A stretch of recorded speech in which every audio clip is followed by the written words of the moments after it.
Now joining us to discuss whether police may indeed be gaining the upper hand in the fight against cash and transit heists are Mr. Tlasinyane Motaung, the spokesperson for Motor Transport Workers Union, and Mr. Tami Molefe, Memeza Partnership and Community Liaison. A very good evening to you, gentlemen, and thank you very much for joining us this evening. Good evening. Let me start with you, Mr. Molefe. What is your thought on these cash and transit heists? Do you think that indeed police are gaining an upper hand against the criminals? I would want to believe so, because with the numbers that have been coming out, and the minister has been saying that, you know, they are really taking a step ahead, and it looks like they are making progress. And would you also agree with the Minister of Police that they are gaining progress, having identified the nationals who are the bomb experts and arresting so many people?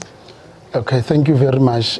First, before I can answer your question, I would like to, as Motor Transport Workers Union, pass our condolences to the family of Mfana and Kama in the Eastern Cape, where we will be burying our members this weekend who were brutally shot by the criminals in Zolo at the supermarket.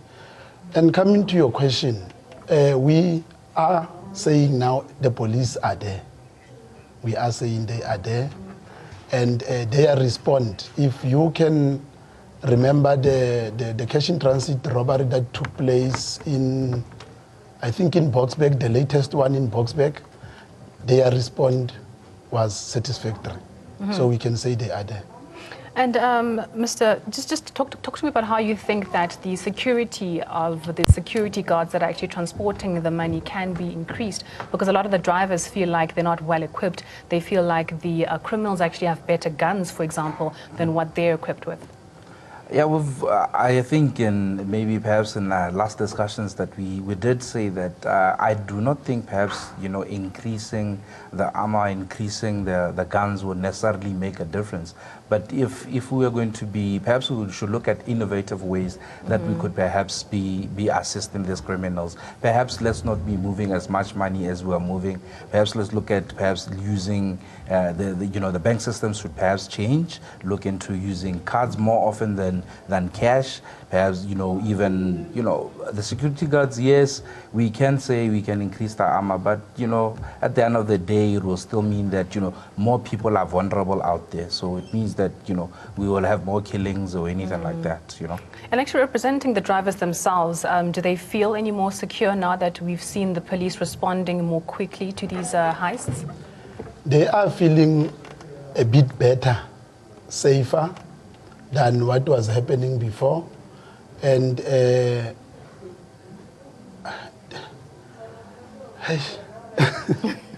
but in all essence, the drivers and the crewmen are feeling better.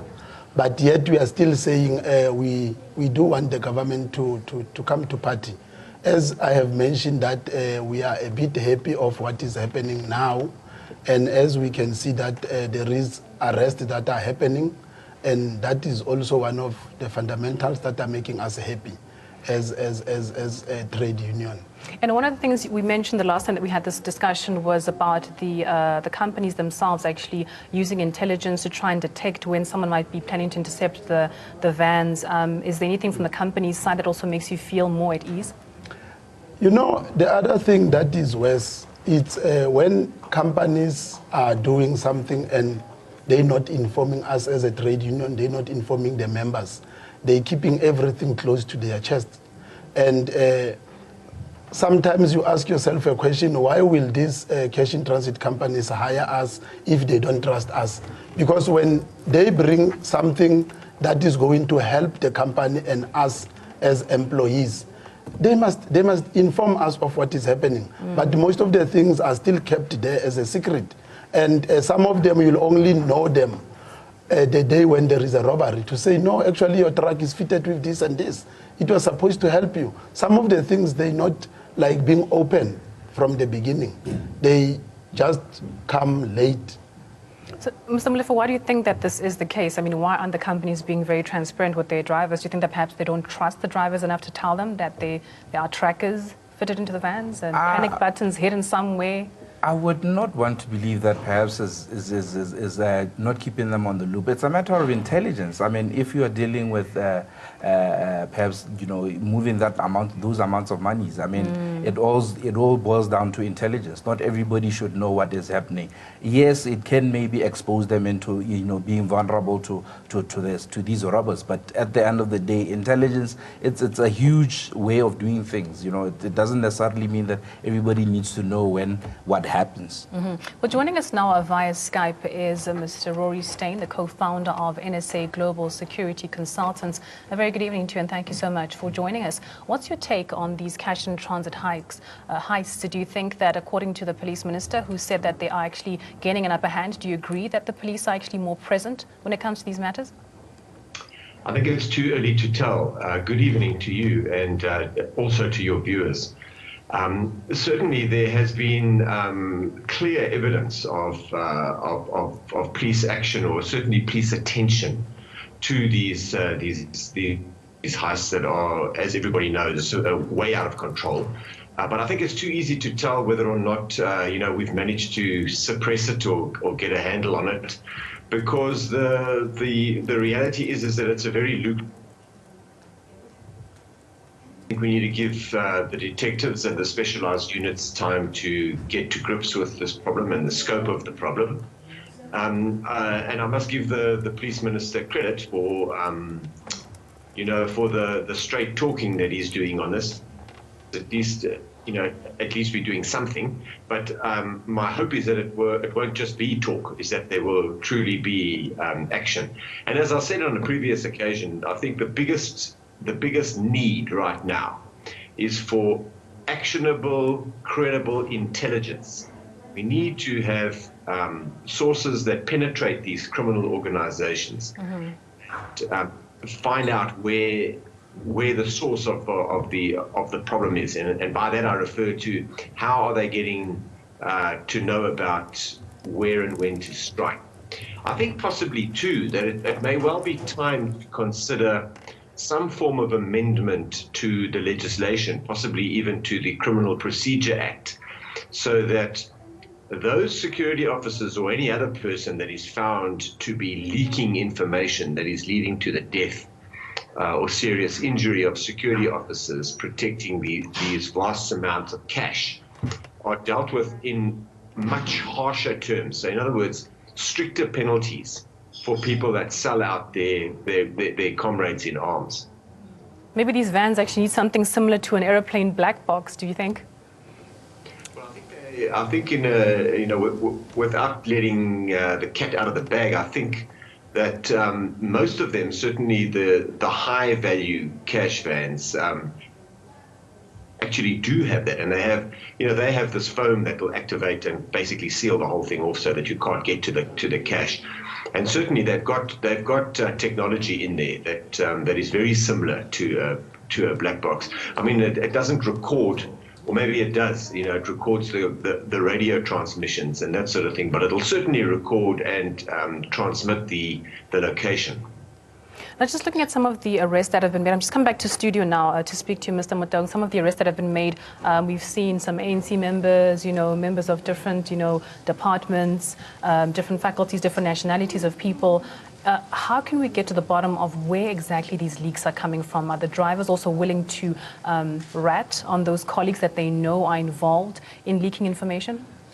I think that one is something that the companies must invest a lot of, let's say, a lot of intelligence in it, whereby if these workers are being approached by the criminals, they can have a simple way of reporting, whether it will be hiding yourself, or maybe it will be whereby if you go to your company and report, you know that you will be protected.